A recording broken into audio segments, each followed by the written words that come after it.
Hey media, we need a rewrite. I'm Erin Trafford, and this is The Fourth Draft. Welcome back in.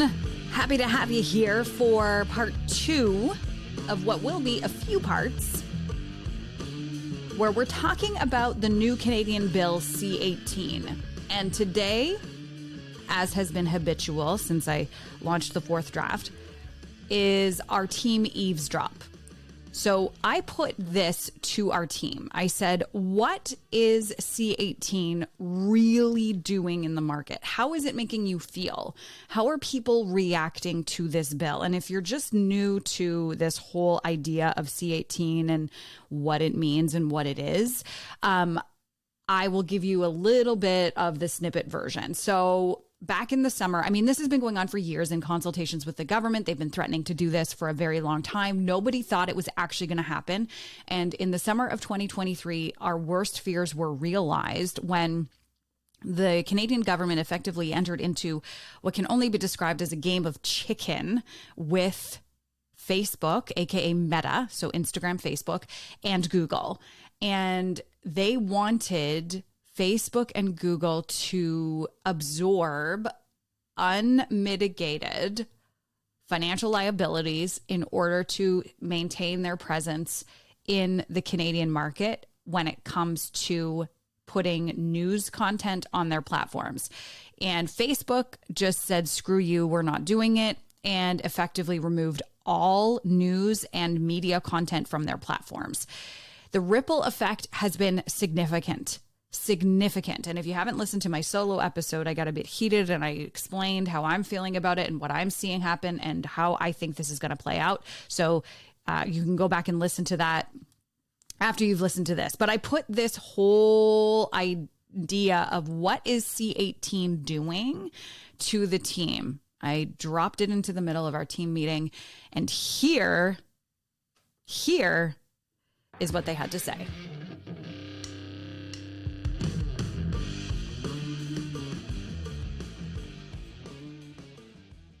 So I did this week's episode last week on Friday, after Jamie and I had a morning meeting and chatting with a couple new colleagues in Halifax. And these are women who, I don't know, Jamie, what would you say? Like, they're paying attention.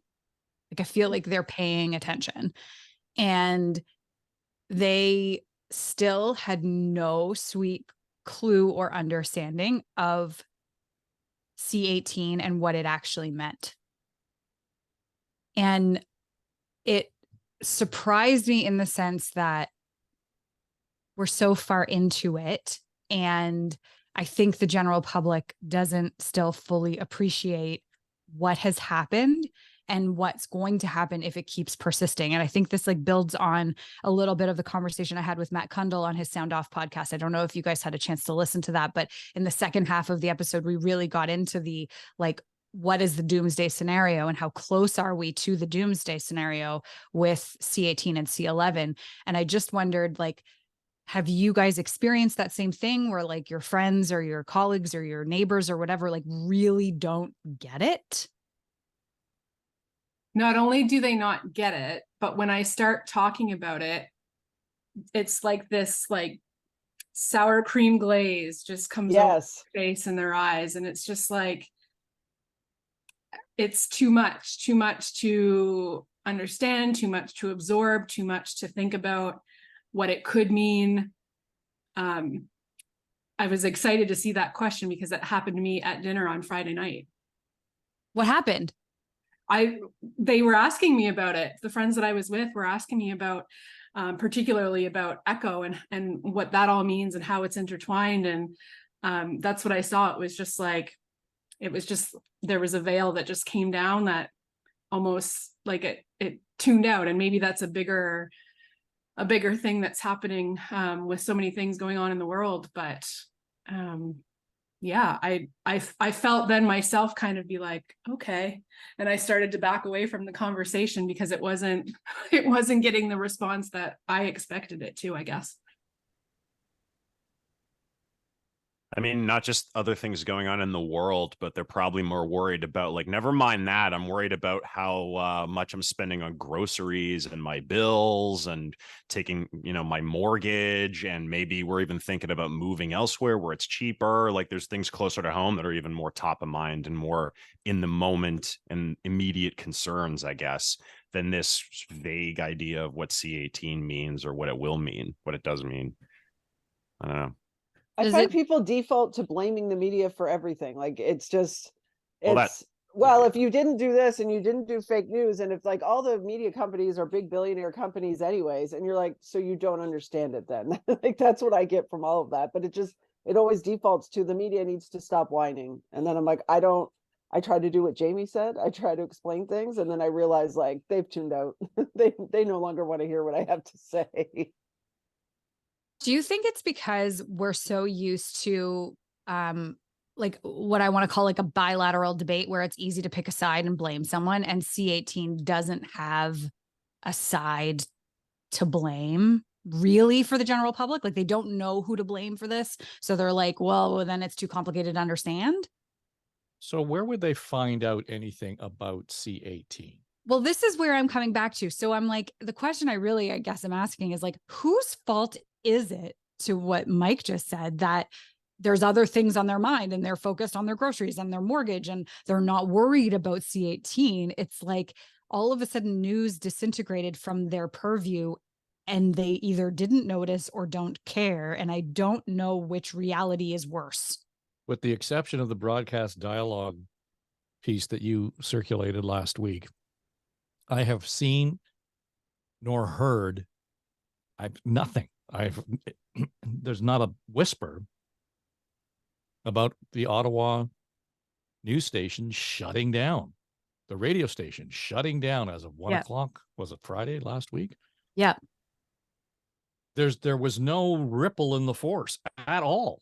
Nothing. No I saw one disturbance. post from a former broadcaster who worked there, and he was like, well, at least better to whatever. Like, at least I have a weekend now. Like, it was very unceremonious that one of the largest news talk stations in the nation's capital just closed. And it's not like there isn't news in Ottawa. It's not like, and Rogers cited diminishing audiences and revenues. Okay. Well, you can't blame that on Facebook. No. Right? You can't blame that on Google. So there's a whole lot going on here where we're just watching local news, local media disintegrate. And that's a major market in this country. Mm-hmm. Next to no conversation whatsoever about it. So I come back to my question is, where would anybody in this country find out anything about C-18? Because the news doesn't really cover it. The news that is out there is not talking about C-18, except that, well, there's PSAs on the radio station. If you get your Canadian news from Facebook or Instagram, time's run out. Make sure you load our app so you can, watch CTV News or whatever it happens to be. Can we just talk about that for a second? Can we just pause there for a second? Because like everybody on this call is just like has either like a shit-eating, I know this is the dumbest thing grin, or we're shaking our heads. Because I need to point out, when I'm driving my car to pick up my screaming toddler at daycare and I hear that ad, I am not whipping out my phone to download that app. Can we just talk about how they're missing the entire point? Yeah, entirely. Like, okay, so back to my original question. How do we feel? Jamie says she feels, I'm putting words in your mouth, Jamie, but confirm, uncomfortable and like we want to blend in with the wall. Sometimes I feel that way. Sometimes I'm like, I'm tired of being the tip of this spear. Well, and I mean, coming from my position, I don't even have the background to fully be able to appreciate what's going on. But when you say where are people finding out about what's going on, I guess maybe it's over tacos at dinner by someone who maybe kind of half partially knows something about what's going on. But otherwise, it's a tough conversation to broach because it's so complicated, I think. Well, it's not complicated. It's shitty policy. It's shitty politics. It's short-sightedness at the level of the CRTC. It's the big mobile companies that are running the news divisions that don't have any interest in what they're doing. So once we start to layer all of those things on top of one another, it becomes complicated because there are so many players involved. The outcome, and we all know this, is that, you know, startups and media companies that have committed sweat equity, money, talent development, they've invested in local communities, have included social media in their strategy and their marketing campaigns. The government, we're here to help bullshit, screwed it up entirely. They misread the room entirely when they implemented C-18. And there's no going back on this now. So who benefits from this now? Who's benefit? Like, who's thriving? I can tell you, I read a report that nothing happened with Meta. They had the highest quarter they've ever had in their history last quarter. They don't miss us. They don't miss us a bit. So who's benefiting? Who wins right now? I don't know. Yeah, I don't. If you want to kind of designate winners and losers, there's more losers. Right. Entirely. And in fact, you know, to your dinner party conversation, Jamie, the folks who are at the other end of it, and I don't say this to be sort of, you know, looking down my nose at anybody, but it's, I don't think people really fully appreciate what it's going to do to their local communities. It's going to be a longer tail to that effect. Mm-hmm. But I talked to a guy a couple weeks ago. He's a community activist. And, you know, when you look at things like Metro Land and Metro Media just drying up and blowing away, when there is no local broadcast coverage in the particular area he works in, how am I going to promote my Rotary Club barbecue? Now, that might sound like a small thing to us, but for the purposes of their community involvement and foundational work that they do, it's critical. And now they don't have those voices. So who hurts? Well, probably the people who benefited from the Rotary Club fundraising. So it's really downstream stuff. So I can understand why, you know, nobody's really in the weeds on the legislation, but that's how deeply this is going to go. Anybody else have final thoughts on C-18? How are we going to fix this? How do we get out? I think Trudeau has to stop big timing the guys that he can't big time, unfortunately. Can't big time Google, can't big time Meta. What's big time mean? Wait, what does that mean? Oh, he's trying to be like, he threw all his cards on the table and said, we have something that is very valuable to you, and if you want it, you have to pay us. And they said it's actually not valuable to us at all. So there's just no leverage there, you know, like that is kind of the issue. Is I think that I genuinely believe that if I go to Google and I go to a news search and I find an article on Global or on CTV from there, and then I click and I go to that website, that was free advertising for CTV and Global. I don't know why they have any problem with Google Archive putting their stuff on a news search, on any searches like that. Facebook, I think it's a bit different because they were using it for their entertainment, but Google was just an advertisement for Canadian media. And they really, I don't know why they did that. I honestly, like, it was the only way. People were not going to ctv.ca, like ctvnews.ca. They were going to Google and typing in a story and then finding the article on CTV and then going to CTV. That's what I did. I think literally everybody I know, that's what everybody did. And so to take it out of that and say, you have to pay us I mean, it's just silly. Google's not paying anybody else. So it just seems silly. Anyway, sorry, I didn't mean to. No, this is came in perfect. late. Let me ask the room this. Do you find that and Dad, you're not allowed to answer this. Do you find that you are engaging with the news less often than prior to C-18? Personally, yes, but only because it's not coming up in crazy stories on Facebook where somebody's like, can you believe Trudeau? And I'm like, I just don't care. Like, you know what I mean? Like, but I still think that proves the point. So let's say that we're normal people engaging. That Facebook feed, that Instagram feed, that whatever was a source of us becoming, by choice, informed to click something and to read it. I'm finding I I have the New York Times and CBC apps on my phone. I do not have the CTV app.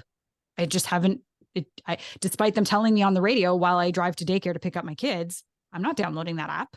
Totally. I'm going to TikTok more often. From the millennial on the team.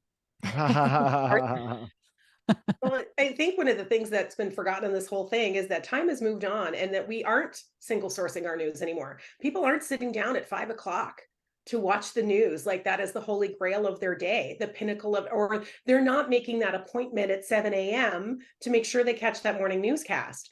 People are getting it from multiple sources because that's the world we live in, right? That's the whole point of social media, is to bring a bunch of voices together. So when we're being culled from that opportunity, then yeah, what happens, right? You know what's I been also- fascinating to watch is this Buffy St. Marie story with the CBC on Instagram or on any social media, but especially Facebook, because people are arguing opinions, but no one's actually going and reading the story. So they're all basing it on a screenshot or something else. And then like they all are forming opinions. And it's like, did you watch the Fifth Estate thing? Well, no, I just know. You're like, okay, like, they're just forming an opinion based on nothing. They just read the headline and then they And they're getting mad about other people getting mad, but it's like Yeah. nobody's actually for Well, the and the story. same thing's happening with the Middle East, right? Yes. I mean, Yes. and we've got demonstrations happening in urban centers across this country, thousands of people showing up. Yep. And unless you're drinking the bathwater that, is on social media, you have no idea what went on at that demonstration. You had no idea who the good guys were, who was the, sort of the fringe characters, what kind of role they played in all of that. Because, hey, if you're on Facebook or Instagram, you're certainly not getting the CTV or the CBC view of anything that's going on locally, not even just nationally, right? Can I So just say something about the Buffy St. Marie thing in particular, because it's not a fast moving story like the Middle East. The Buffy St. Marie thing was fascinating to me from what I'm going to call a whisper campaign's perspective, which is a political tactic. They leaked that story in screenshots ahead of the airing of that show. The CBC has enough weight behind them to put strategy behind getting eyeballs on that show. And then it didn't matter that nobody watched it. So when I go back to my question of who's benefiting from this, it's still the big guys. Yeah. Watch how that story unfolded. Watch how it unfolded. People were talking about it before it aired, so it didn't even matter. Like there is so much new dynamic in the Canadian news and information market now that didn't need to be there. And I didn't really want to say that there's no hope right now, but I'm feeling like we need a Princess Leia moment. Blow up the Death Star. Yes. Yeah.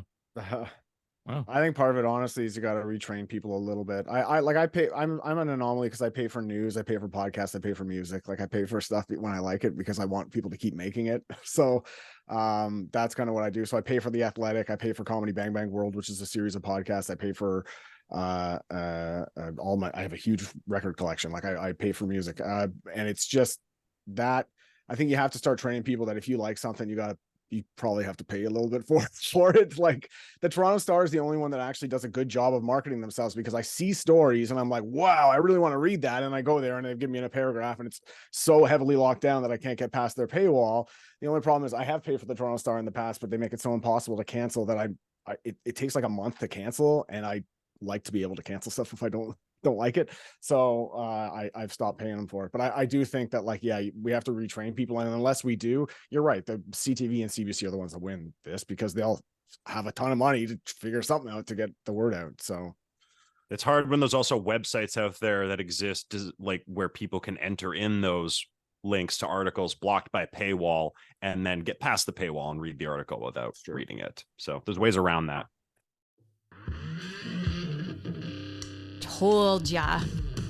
It is a mess.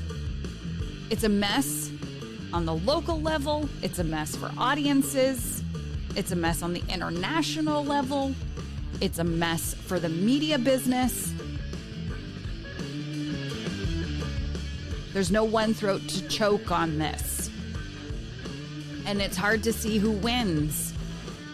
more losers than winners. So huge thanks to my team for contributing to these team eavesdrops. I know you guys like them. I can see they're actually the highest listened to episodes. So yay. This is amazing. We're going to keep doing these.